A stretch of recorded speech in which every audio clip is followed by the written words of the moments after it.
आज का सूत्र हमारे मन में आ रहा है, उच्चारण चाहे जैसा हो, आचरण ठीक होना चाहिए। उच्चारण से प्रभु कभी फंसते नहीं है या मिलते नहीं है। आचरण से ईश्वर की प्राप्ति होती है। उच्चारण एक घड़ी अबोध बालक का होता है, पर भगवान उच्चारण से, ध्रुव की कथा से हमने सीखा है। ध्रुव जी महाराज का उच्चारण नहीं था, भगवान मिले भी तो ध्रुव जी परेशान हो गए कि भगवान तो मिल गए, माँ ने कहा था, गुरु जी ने कहा था बन जाओ, वन में जाकर के तपस्या करो। हमने तपस्या भी की। ध्रुव जी सोचते हैं मैं कितना परेशान और बाबला आदमी हूं अब कि भगवान मिल गए, पर ये किसी ने नहीं बताया कि भगवान मिलेंगे तो करना क्या होगा।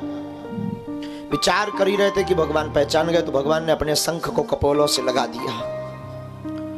और फिर क्या, वही ध्रुव जी जो कुछ देर पहले तक कुछ सोच पा रहे थे कि मैं बोलूं क्या,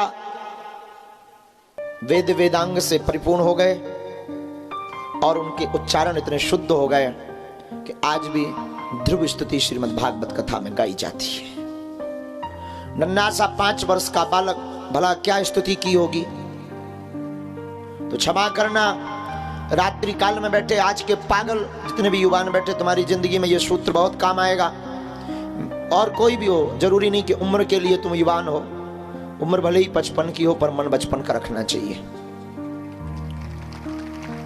तो जिस अवस्था में भी आप बैठे, आज से ही एक सूत्र बांधकर आज की रात कुछ लेकर जाओ, और आज की रात में तुम यही लेकर जाओ कि तुम्हारा उच्चारण किस श्रेणी का है, तुम्हारा वक्तव्य कैसा है, वक्तव्य में बोलने वाले शब्दों की सीमितता क्या है और शब्द किस कोटि के हैं, आपके बोलने का तरीका क्या है, अथवा आप भगवान को किन स्तुति से पुकार रहे हो।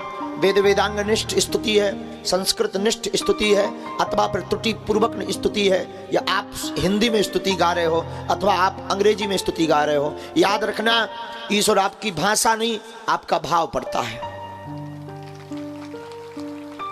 भाषा कितनी भी शुद्ध और विशुद्ध हो, क्लिष्ट हो, क्लिष्ट संस्कृत अथवा क्लिष्ट हिंदी का प्रयोग करके आप ईश्वर को रिझाना चाहो तो ये तुम्हारी मूर्खता होगी, ये तुम्हारी भूलता होगी। और मेरे पागल ये बात बोलूं तो अतिशयोक्ति नहीं होगी कि तुम अपनी जिंदगी में हरदम घाटा खाओगे, क्योंकि ईश्वर कभी भाषा से नहीं मिलता, ईश्वर की कृपा भाव से मिलती है।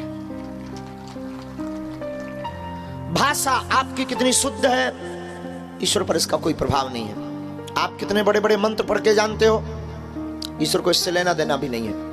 और शायद हमें लगता है कि भगवान ये देखता भी नहीं है। और आप कहोगे कि फिर अगर देखता नहीं है तो बनाया क्यों गया।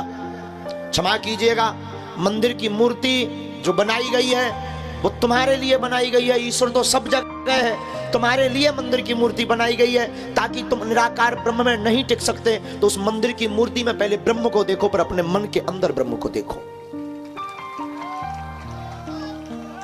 मंदिर की मूर्ति एक बहाना है, हकीकत तो यह है कि तुम्हें उस ब्रह्म से जोड़ने का एक माध्यम बताना है। हकीकत तो यह है मंदिर में मूर्ति स्थापित करके पूजा करना। क्षमा कीजिएगा, माफ कीजिएगा, तुम बाहर की मूर्ति की कितनी भी पूजा करो, अगर अंदर की मूर्ति की पूजा प्रारंभ नहीं की तो तुम्हारी जिंदगी और तुम्हारा जीवन यूं ही शून्य चला जाएगा। और एक दिन तो मरते मरते कहोगे भगवान नाम की कोई चीज नहीं है, हमें बुद्धू बनाया गया, पागल बनाया गया, और शायद तुम मरते मरते नास्तिक होकर मरोगे। मेरे पागलों, मंदिर की मूर्ति में चित्त जिस दिन तुम्हारा टिकने लगे उस दिन भीतर की मूर्ति की पूजा प्रारंभ कर दे।